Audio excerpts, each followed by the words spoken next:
સમગ્ર ગુજરાતમાં વિજયાદશમી પર્વની તૈયારીઓ શરૂ થઈ ગઈ છે, ત્યારે વડોદરા શહેરમાં પણ વિજયાદશમી પર્વની ધૂમ તૈયારી જોવા મળી રહી છે।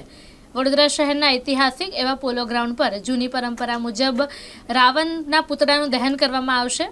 સત્યની અસત્ય પર જીત તેનો સંદેશો આપવા માટે રાવણના પુતળાનું દહન કરવામાં આવતું હોય છે, ત્યારે વડોદરા શહેરના પોલો ગ્રાઉન્ડ પર પણ લગભગ 60 ફૂટના પુતળાનું નિર્માણ કરવામાં આવ્યું છે અને આ વખતે બજારોમાં રાવણના પુતળા સહિત મેઘનાદ અને કુંભકર્ણના પુતળા પણ જોવા મળી રહ્યા છે। ઉત્તર પ્રદેશના નિષ્ણાત કારીગરોની ટીમ છેલ્લા ઘણા દિવસોથી અહીં પુતળાઓ તૈયાર કરી રહી છે। વાંસ, સૂતળી, કાગળ અને રંગીન કાપડનો ઉપયોગ કરીને પુતળાઓને આખરી ઓપ અપાઈ રહ્યો છે।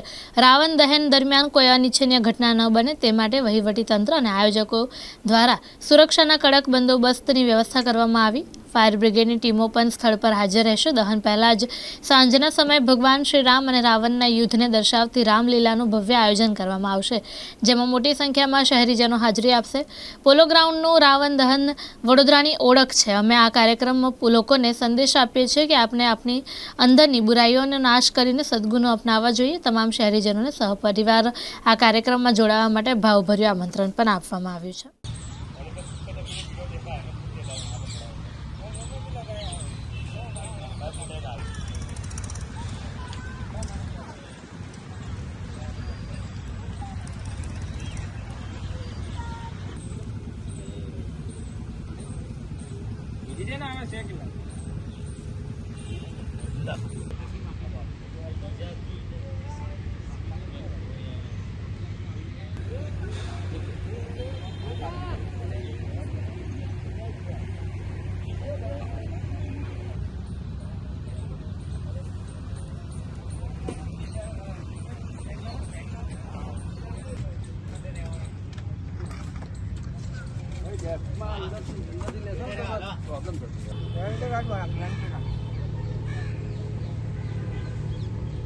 ये उत्तर भारत सांस्कृतिक संघ की ओर से पिछले 45 वर्षों से, मतलब ये 45वां वर्ष है जब ये रामलीला और रावण दहन का कार्यक्रम होने जा रहा है और इसकी तैयारी आप देख पा रहे हैं यहाँ पे बहुत ज़ोर शोर से चल रही है।